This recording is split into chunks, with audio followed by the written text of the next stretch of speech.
I've been taking Astaxanthin for about a year now, and I'm going to share with you my results. In fact, I've been megadosing it. A double dose of what's standard. The biggest things I've noticed are that my skin is a little bit more colorful and pigmented even without a tan. I get less eye strain from working in front of the computer. My HDL cholesterol is up a little bit and my LDL cholesterol is down a little bit. The reason I started taking Astaxanthin was because in 2023 there was a study showing that Astaxanthin extended the lifespan of male mice by 12%. This was the reason I started taking Astaxanthin, but upon researching more about Astaxanthin, I realized that it's actually quite a good supplement. One of the major effects Astaxanthin has is its antioxidant potential. In fact, Astaxanthin is said to have 6,000 times more antioxidant capacity than vitamin C. In this 2023 meta-analysis of clinical trials, Astaxanthin supplementation at a dose of over 12 mg a day for over 12 weeks was seen to reduce hsCRP levels, which is a marker of inflammation, by 19 to 26%. That's quite significant. Doses below 12 mg and shorter than 12 weeks didn't have an effect on CRP. I personally didn't see an effect of Astaxanthin on my CRP levels because my CRP levels were already close to zero. But if I were to have elevated CRP levels, then Astaxanthin has been proven to be beneficial for that, at a dose of over 12 mg a day.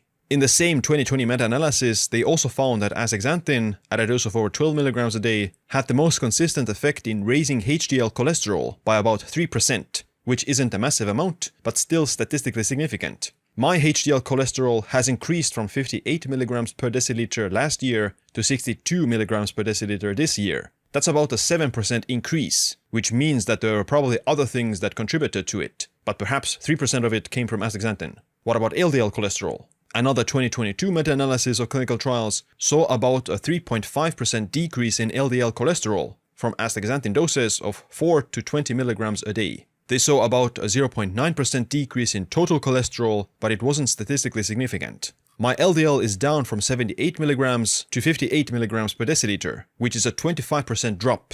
This is because of other things besides Astaxanthin, mostly changes in my diet, but maybe Astaxanthin again contributed 3%. Overall, Astaxanthin appears to be quite favorable for people with metabolic dysfunction and dyslipidemia. If you have high LDL, low HDL and high inflammation, you can benefit from Astaxanthin supplementation at a dose of over 12 mg a day.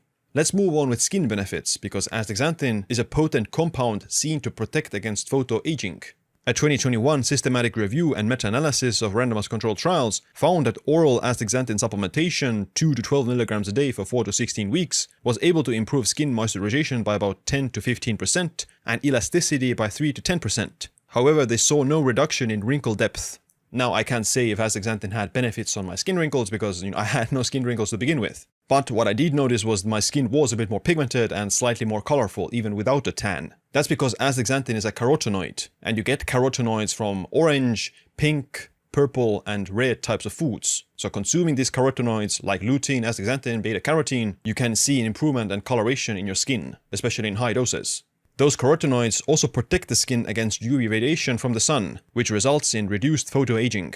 I don't know if it has had an effect on that, because I don't get sunburned either. These carotenoids also protect the eyes against oxidative stress, and the biggest source of oxidative stress to the eyes is artificial screens and artificial light. A 2025 randomized controlled trial on children aged 10 to 14 saw that 4 mg a day of Astaxanthin for 84 days reduced digital eye strain and improved visual fatigue. I can say that my eyes do feel less tired when I'm using the computer. And Astaxanthin has been the biggest thing I've changed in regards to that. One of the comments people have about Astaxanthin is that it lowers DHT.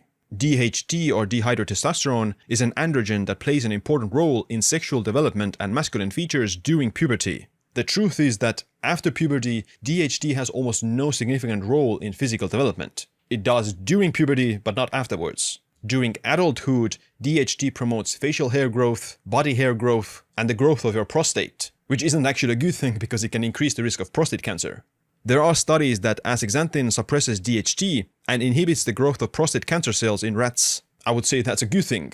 Now, if you don't have prostate cancer, then you probably don't need to worry about DHT or testosterone that much. But if you have prostate cancer, then suppressing androgens like DHT, as well as testosterone, is one of the medical treatment options. DHT is also implicated in hair loss, and Astaxanthin has been seen to protect human hair follicle cells against oxidative stress, which means it might help with hair loss by number 1 lowering DHT and number 2 protecting the hair against oxidative stress. I don't know if astaxanthin has had an effect on my hair growth because I haven't paid attention to that. I obviously now have longer hair than I did 1 year ago, but that's because I stopped cutting it short. So yeah, I don't know if it has had an effect on my hair growth. But even when astaxanthin lowers DHT, it's been seen to increase testosterone production and improve sperm function in animal studies.